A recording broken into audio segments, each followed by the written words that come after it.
Buenas tardes y bienvenidos a Hablando se entiende la mente. Hoy vamos a explorar la música desde otro punto de vista. Vamos a hablar de las bases biológicas de la música, de los ritmos y de su evolución. Y para ello contamos con los conocimientos y sabiduría de Juan Manuel Toro. Hola, Buenas tardes, bienvenido. hola, Vamos ¿cómo a estás? presentarte para quienes no te conozcan.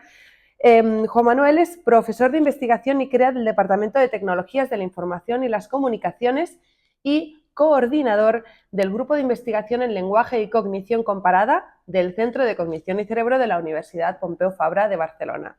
Ahí es nada. Pues bien, para ponernos en situación y entrar en materia. Juan Manuel has colaborado en un estudio publicado en la revista Brain and Cognition que ha explorado cómo nuestro cerebro se acopla al ritmo musical y hasta qué punto los humanos compartimos esta habilidad con los animales. Pues ya para empezar, ¿cómo llevasteis a cabo este estudio? Trabajasteis con ratas, ¿no es así? Cuéntanos. Sí, entonces uno de los temas que a nosotros nos interesa mucho es qué es lo únicamente humano. ¿Sí? Los humanos, pues bueno, compartimos muchas cosas con otros Uh -huh. animales, pero también somos muy especiales, nos diferenciamos de otros animales en muchos aspectos. Entonces nos estábamos centrando en el procesamiento rítmico, hasta qué punto la forma en que nosotros tenemos de vivir el ritmo en la música es únicamente humano, es solo de nosotros, o lo compartimos, o sea, viene ya de procesos que están presentes en otras especies. Entonces nos queríamos centrar en la sincronización. Entonces, con los Uh -huh. humanos lo que exploramos fue la sincronización neuronal. Básicamente, esto lo que significa es, cuando tú tienes un estímulo repetitivo, por ejemplo, el beat en la música, y registras las respuestas de tu cerebro, las respuestas electrofisiológicas de tu cerebro, lo que se encuentra es que las neuronas empiezan a disparar a la frecuencia del estímulo que tú estás presentando. ¿Sí? Esto se llama sincronización neuronal. Y entonces hemos hecho varios experimentos en los que hemos demostrado sincronización neuronal de una forma muy eficiente, tanto en músicos, o sea, personas que tienen años de experiencia y entrenamiento musical, como en no músicos, personas que nunca han tenido entrenamiento Uh musical. -huh. Es algo que se nos da de forma muy natural. Entonces la pregunta es, ya que se nos da de forma tan natural, ¿eso significa que está presente en otras especies o no? ¿O es algo que apareció solo en los humanos? Entonces hicimos experimentos con otros animales, en este caso en ratas.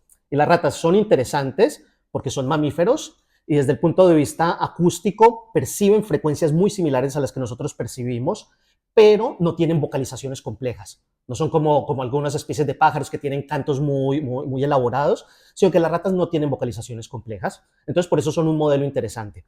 Así que empezamos a explorar hasta qué punto las ratas también se pueden sincronizar a determinados Uh ritmos. -huh. Y lo que encontramos es algo interesante.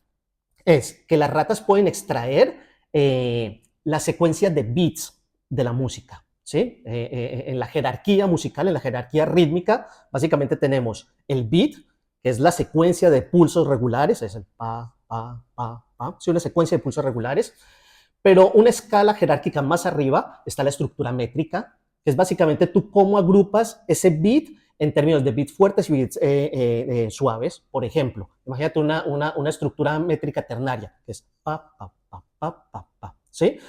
Para nosotros eso es muy fácil extraer esa estructura métrica, es muy fácil y lo que te digo, está presente tanto en personas con entrenamiento musical como en personas que no tienen nada de conocimiento musical. Ah, pues probamos estas dos escalas jerárquicas Uh en -huh. otros animales, tanto si podían seguir el beat como si podían extraer la estructura métrica. Pues resulta que no tienen ningún problema en extraer el beat. O sea, sincronizarse a un ritmo constante, a una secuencia de sonidos constante, no hay ningún problema. De hecho, lo pueden hacer con secuencias más elaboradas, ¿sí? O sea, tenemos varios experimentos demostrando que esto no hay problema. Y de hecho, hay otros laboratorios que han hecho cosas similares, con, por ejemplo, aves, ¿sí? Pájaros que tienen cantos más elaborados, con primates, y la evidencia es muy consistente en que varias especies animales pueden sincronizarse a un beat. Con eso parece que no hay ningún problema. Uh -huh. Pero por el contrario, extraer la estructura métrica parece que es únicamente humano. O por lo menos hasta ahora, de todos los experimentos que se han hecho, tanto en nuestro laboratorio como en otros laboratorios, con diferentes especies, nadie ha podido encontrar que los animales extraigan la estructura métrica. O sea, esta agrupación que nosotros hacemos de beats fuertes y beats más débiles, que aparentemente es muy sencillo porque nosotros lo hacemos de forma completamente natural, sin ningún tipo de esfuerzo, además sin ningún tipo de entrenamiento, los animales no lo pueden hacer. Entonces parece ser que hay algo que es únicamente humano en la forma como nosotros extraemos la estructura rítmica de la música. Respecto a lo que dices de extraer la estructura métrica, para ver si lo entendemos correctamente, ¿esto quiere decir que hay animales que son capaces de sincronizarse al ritmo de la música o no? Sí, sí. Y de hecho es interesante porque se han hecho estudios con electrofisiología, ¿sí? En el que se demuestra que imagínate que bebés humanos, bebés de 8 meses de edad, o sea, bebés muy pequeños, tú grabas, tú registras con electroencefalograma sus respuestas neuronales y pones un beat, ¿sí? Una estructura de beat muy sencilla. En el momento en que hay un beat que se omite, en el momento que tú borras uno de esos beats, el cerebro reacciona como si hubiera detectado un error en la secuencia. Hay una respuesta electrofisiológica que es clásica, que se llama la mismatch negativity, que es una respuesta clásica. Pues encontramos una mismatch negativity cuando omitimos uno de los bits en la secuencia. Esto en bebés de 8 meses de edad, en humanos. Pues obviamente si haces el mismo experimento con adultos, con músicos, te sale lo mismo. O sea, nuestro cerebro reacciona muy rápidamente cuando hay una violación rítmica. Pues imagínate que hicieron básicamente el mismo experimento con primates, creo que era con macacos. Lo mismo, registraban su electroencefalograma, un beat continuo, y de vez en cuando, pum, se omitía un beat. Pues encontraban exactamente la misma respuesta electroencefalográfica, la misma negativity ante la omisión de beats. Lo que sugería es que su cerebro estaba reaccionando de la misma forma ante la violación rítmica. Entonces, a tu pregunta de, ¿los animales también pueden detectar una estructura rítmica? La respuesta es sí. O sea, tanto primates como aves, como otros mamíferos, pueden reaccionar ante ritmos sencillos. En este caso, cosas completamente isocrónicas, o sea, un beat continuo. La diferencia está en lo que llamamos estructura métrica, ¿sí? Que la estructura métrica es cómo agrupamos los bits fuertes y los bits débiles. Hasta el momento no hay evidencia que los animales puedan hacer eso. De acuerdo. Entonces, generalizando, ¿qué habilidades musicales son propiamente humanas y nos distinguen de los animales, aparte de esta misma que acabas de mencionar? Pues es interesante porque hasta el momento no te puedo dar una respuesta definitiva, porque esto es un campo en el que se está trabajando, se están publicando artículos continuamente en este campo y no lo sabemos, pero yo creo que un poco la idea es como trazar un mapa de dónde están los límites de lo únicamente humano y dónde está lo que compartimos con otros animales. Entonces, a nivel general, yo creo que hay dos habilidades que son muy interesantes que parece ser que únicamente están en humanos. Una era lo de la extracción de la estructura métrica, de la que hablábamos hace un rato, y otra que es interesante es lo que se llama generalización a través de octavas. Básicamente te explico. Para nosotros es muy fácil reconocer una melodía o reconocer una canción independientemente de la octava en la que se produce esa melodía. Imagínate el cumpleaños feliz. ¿Sí? O una octava más arriba. De todas formas, nosotros reconocemos la melodía. Y eso lo hacemos independientemente de si tenemos entrenamiento musical o no. Es algo que se nos da de forma muy natural. Y lo mismo ocurre independientemente del instrumento que usamos para tocarlo. Piano, guitarra, flauta, nosotros reconocemos las melodías. Pues algo que parece tan sencillo y tan obvio, porque nosotros lo hacemos sin ningún esfuerzo, no se ha podido encontrar en ningún otro animal. Se ha probado en primates, en aves, en roedores, se ha probado en muchos animales diferentes y hasta el momento no hay ninguna indicación de que otros animales puedan generalizar a través de octavas. Entonces la pregunta es, ¿por qué? ¿Sí? ¿Qué puede ser lo que tenemos de especial los humanos, que nosotros lo podemos hacer y otros animales no? Hay algunas personas que sugieren que está relacionado con el lenguaje. Y te explico un poco qué quiere decir eso. Cuando nosotros hablamos, para nosotros es importante entender lo que la otra persona está diciendo, ¿sí? Y es importante entender lo que la otra persona está diciendo independientemente de quién lo dice. De si habla bajo, de si habla alto, de si habla en un ambiente con ruido, de si habla rápido, de si habla despacio. Lo importante es entender el mensaje. Entonces nosotros, los humanos, normalizamos a través del pitch, de la frecuencia fundamental, del tempo y de la velocidad, normalizamos para entender el mensaje. Otros animales no tienen esa necesidad porque no están transmitiendo ese tipo de información. Entonces parece ser que esa habilidad lingüística que nosotros tenemos de normalizar a través del lenguaje está presente también en la música. Entonces normalizamos a través de octavas, a través de frecuencia fundamental, mientras que otros animales aparentemente no lo pueden hacer. Entonces hay algunas habilidades, como por ejemplo eso, generalización a través de octavas, extracción de estructuras métricas, que solo se han encontrado en los humanos y no se han encontrado en otros animales. En los animales. Sí. ¿Y personas con diferentes sensibilidades musicales podemos sincronizar nuestros cerebros al unísono a un mismo ritmo? ¿Esto es algo innato en los humanos? Parece ser que sí. Nosotros, los experimentos que hemos hecho, normalmente incluimos dos grupos, dos poblaciones. Personas con un alto entrenamiento musical, o sea, personas con el grado superior en música, personas que llevan años tocando un instrumento, ¿sí? O sea, personas que realmente tienen un entrenamiento consistente en música, y personas completamente sin experiencia musical. O sea, personas que nunca han tocado un instrumento, que no han recibido instrucción musical, ¿sí? Personas, bueno, que como todos escuchamos música en la radio, que disfrutamos como de los yo conciertos, mismamente, exacto, correcto. Sí. pero que no tenemos un entrenamiento en música. Ajá. Pues normalmente lo que encontramos es que la sincronización, tanto al beat como a la estructura métrica, se encuentra en los dos grupos, ¿sí? Por lo tanto, parece ser que la habilidad de sincronizarnos a la música es universal en el sentido de que está en todos los humanos. Ahora, dicho esto, cuando nosotros comparamos a través de los dos grupos, los músicos muy entrenados con personas que escuchamos la radio y nada más, encontramos que la respuesta neuronal es más eficiente, por decirlo de una forma, en los músicos que en los no músicos. ¿Y qué quiero decir con más eficiente? Es una respuesta que se produce más temprano y con más intensidad que la de los músicos, que la de los no músicos. Por lo tanto, la habilidad de sincronizarnos está presente en todas las personas, pero es más intensa, es más eficiente en las personas con entrenamiento musical.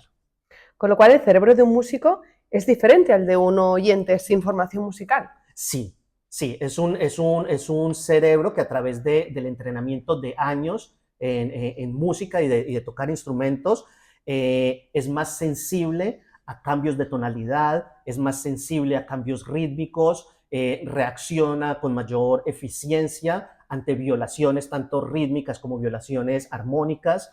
Entonces, digamos que el patrón general de respuestas es universal, es independientemente de tu entrenamiento, pero la eficiencia, la velocidad y la intensidad con que tu cerebro reacciona sí depende de tu entrenamiento musical. El cerebro de los músicos es más sensible, está más dispuesto a reaccionar ante determinadas secuencias musicales que los no músicos. Porque dame una respuesta breve y muy clara para que lo podamos entender todos.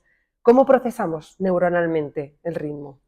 Bueno, básicamente lo que subyace a la sincronización es lo que hablábamos un poco antes, de que las neuronas tienden a disparar de forma coordinada a la frecuencia de la estructura, a la frecuencia del estímulo que tú les estás presentando.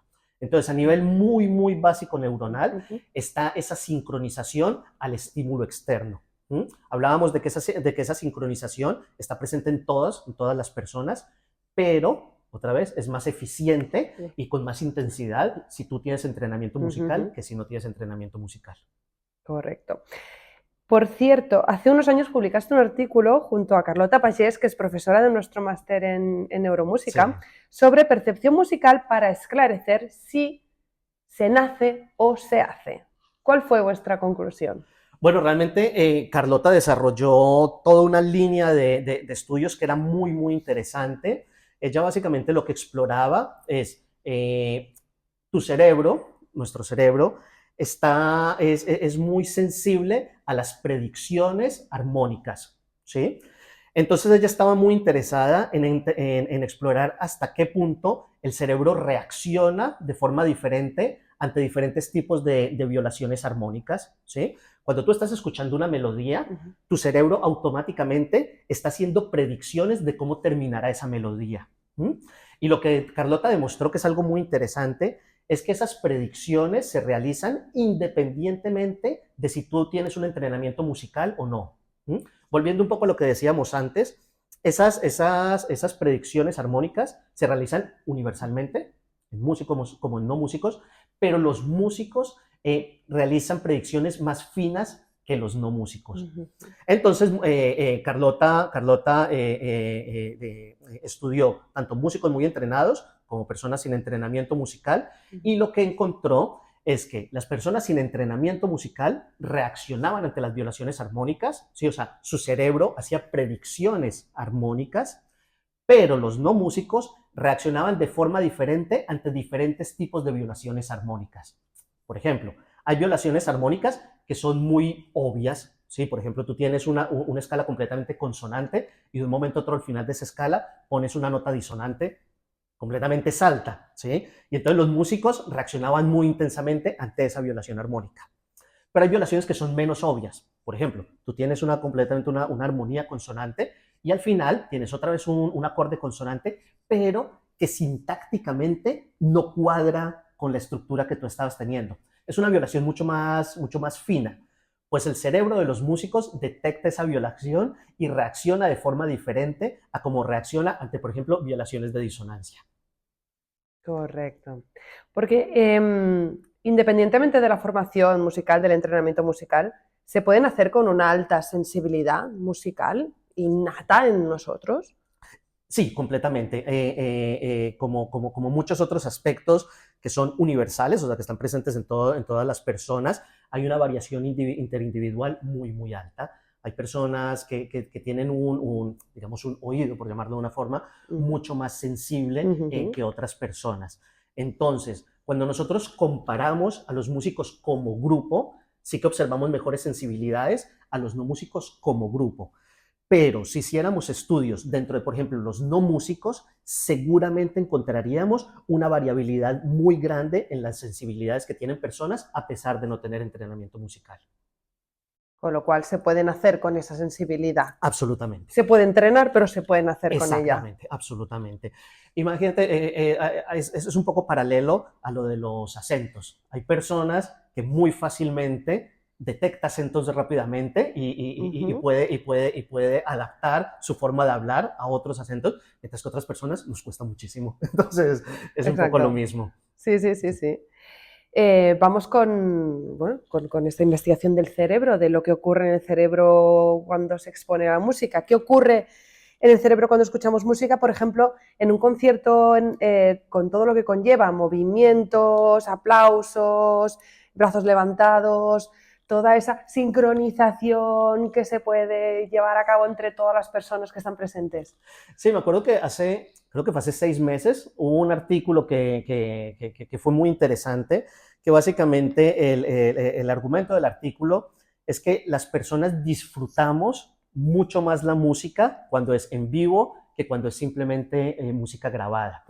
Y la idea que se desarrollaba en ese estudio es que la música no es solo algo que disfrutamos de forma auditiva, sino que la música es multimodal. ¿Sí entiendes? La música también la vivimos visualmente, motoramente, cuando nosotros bailamos, cuando nosotros empezamos, un poco otra vez volviendo a lo de sincronizar a un ritmo, ¿sí? Nosotros, no sé, movemos la cabeza o llevamos el ritmo con el pie o bailamos, estamos involucrando muchas más partes del cuerpo que no simplemente lo auditivo. Entonces, lo que se ha visto es que, por ejemplo, en un concierto, aparte de disfrutar la música, pues por la estimulación auditiva que estamos teniendo, también hay toda una cuestión motora, de bailar, de llevar el ritmo, una cuestión social, ¿sí? De compartir esa experiencia con otras personas que están a nuestro alrededor. Para nosotros los humanos, el componente social es muy importante, y por eso el estudio mostraba que realmente la música se vive más intensamente, se disfruta más en contextos de conciertos, de vivenciales, que no simplemente escucharlo tú solo en tu habitación. Porque se produce una multisincronización en todos los sentidos, ya no solamente siguiendo el ritmo de la música, de la canción que están tocando, sino en muchos más sentidos. Exacto, ¿te acuerdas lo que estábamos hablando? Que tus neuronas se sincronizan, empiezan a disparar al ritmo del estímulo que tú estás, escuchando. Claro, si tú estás solo escuchando música, esa sincronización se presenta a nivel auditivo, pero si aparte del nivel auditivo, de lo que estás escuchando con la música, estás bailando o estás llevando el ritmo y estás interactuando con otras personas, esa sincronización se produce a través de otras modalidades, la modalidad visual, la modalidad motora, y por lo tanto la sincronización es mucho más intensa que no cuando es de una sola modalidad. Has manifestado en alguna ocasión que queda mucha investigación para entender nuestro cerebro musical.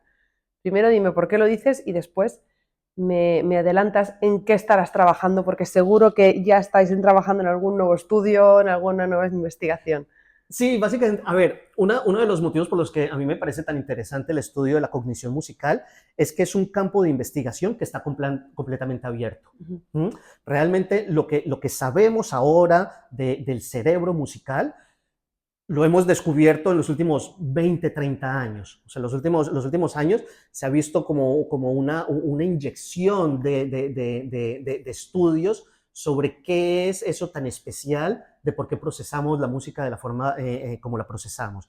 Entonces es un campo de investigación completamente abierto.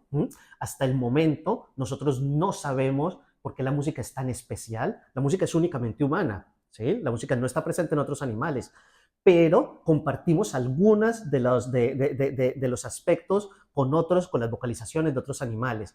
Entonces, es un campo completamente abierto a la investigación, en las que estamos continuamente descubriendo para describir qué es el cerebro musical, y entonces eso es lo que me parece tan interesante de este campo. Como te decía antes, nosotros hemos trabajado mucho sobre sincronización a nivel del cerebro, tanto en humanos como en animales, y estamos siguiendo con ese campo de ver hasta qué punto esa sincronización interactúa, por ejemplo, con claves lingüísticas, porque parece ser que hay un solapamiento muy importante en la forma en que nosotros procesamos el ritmo lingüístico, por ejemplo, la prosodia, como hablamos, y la forma como procesamos el ritmo musical. Y eso me parece que es un campo muy interesante, porque tanto el lenguaje como la música son características únicamente humanas, son sistemas jerárquicos que están solo presentes en nosotros. Entonces, ver las interacciones que ocurren entre estos dos sistemas me parece que es algo muy interesante y estamos trabajando en ese sentido. O sea, continúes trabajando en esa línea. Completamente. Es algo que nos gusta mucho. Bueno, ya para acabar, así una pregunta muy genérica sobre la música. ¿Estás de acuerdo con la afirmación de que hay pocas cosas tan poderosas como la música? Completamente. La música es un vehículo ideal para transmitir emociones. Hay muchos experimentos muy interesantes que muestran que, independientemente de tu cultura musical, tú identificas las emociones que se están transmitiendo en otras culturas musicales, lo cual es muy interesante y es algo que se presenta no solo en adultos, sino que también en niños. Por ejemplo, hay un experimento que se publicó hace como 3 años, en los cuales a niños de 8 meses de edad, o sea, niños bebés muy pequeños, les ponían canciones de cuna de culturas completamente desconocidas para ellos. Independientemente de la cultura de la que viniera esa canción de cuna, los relajaba. Su tasa cardíaca bajaba, sus pupilas se cerraban un poco. Lo que te está mostrando es que la música es un vehículo ideal para transmitir emociones, y que nuestro cerebro está completamente adaptado para identificar esas emociones que se transmiten musicalmente. Y algunas universales, unas emociones, como acabas de decir, son universales. Exacto, esa es exactamente la idea. Que independientemente de tu cultura, por el hecho de ser humanos, nosotros compartimos esa habilidad de identificar esas emociones. Interesantísimo. Muchísimas gracias, Juan Manuel, y te despedimos, pero con la promesa, por favor, de que cuando finalices un nuevo estudio, llegues a nuevas conclusiones, vengas y nos hables de ello. Muchísimas gracias por invitarme, ha sido muy interesante. Encantado. Un placer. Venga, muchas gracias. Muchas gracias.